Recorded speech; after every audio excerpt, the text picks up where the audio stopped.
हनुमान को समर्पित 40 छंदों का भक्ति स्तोत्र है। इसकी रचना 16वीं सदी के कवि तुलसीदास ने अवधी भाषा में की थी। यह हनुमान की शक्ति, साहस, बुद्धि, भगवान राम के प्रति उनकी भक्ति और उनकी निस्वार्थ सेवा की स्तुति करता है।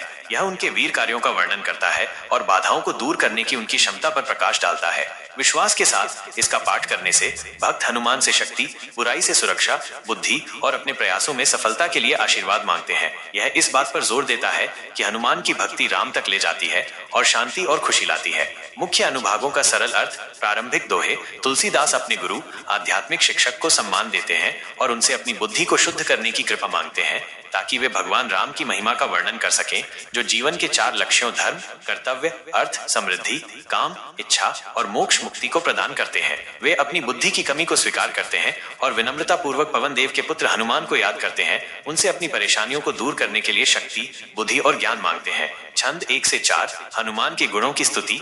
ज्ञान और गुणों के सागर हनुमान की जय हो। वे तीनों लोकों में सबसे अधिक ज्ञानी हैं।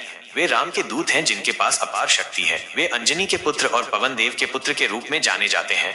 वे एक महान नायक हैं, वज्र के समान शक्तिशाली हैं और अच्छे बुद्धि के साथी होने के कारण बुरे विचारों को दूर करते हैं। उनका रंग सुनहरा है। वे अच्छे वस्त्र पहनते हैं, कानों में कुंडल हैं और उनके घुंघराले बाल हैं। छंद 5 से 10। भगवान राम की हनुमान द्वारा सेवा। वे गदा और ध्वजा धारण करते हैं और जनेऊ पहनते हैं।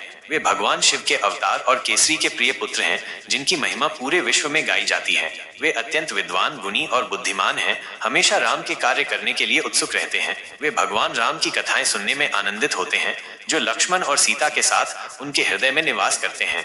वे लंका में सीता के सामने छोटे रूप में प्रकट हुए और शहर को जलाने के लिए विशाल रूप धारण किया। उन्होंने अपने शक्तिशाली रूप में राक्षसों का नाश किया और राम के सभी कार्यों को पूरा किया। छंद 11 से 20। हनुमान की महानता और शक्तियां।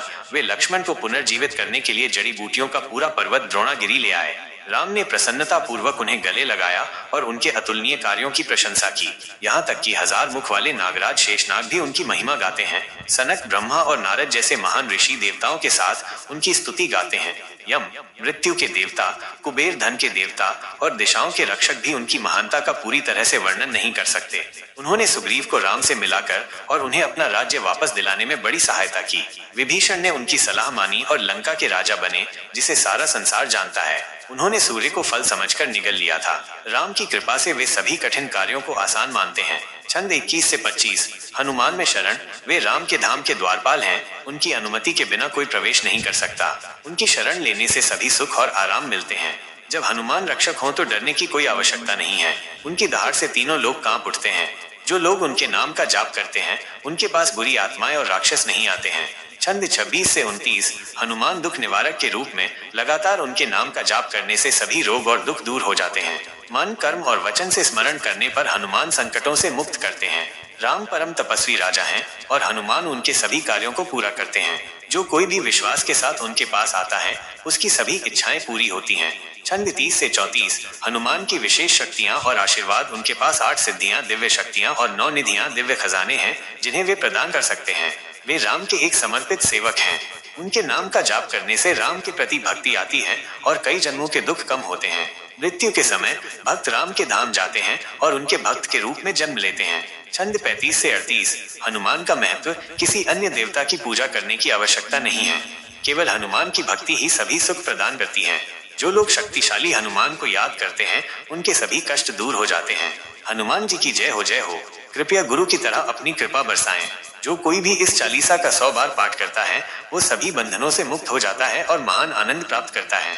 समापन दोहे। तुलसीदास कहते हैं, हे हनुमान, हे सदा दयालु, कृपया मेरे हृदय में सदा निवास करें।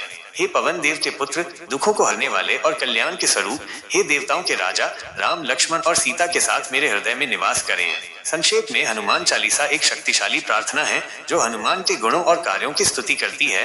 भक्तों को उनकी शक्ति, भक्ति और विश्वास के साथ उनकी शरण लेने वालों की मदद करने की उनकी क्षमता की याद दिलाती है। ये प्रेरणा का स्रोत और भक्ति और साहस का जीवन जीने के लिए एक मार्गदर्शक है।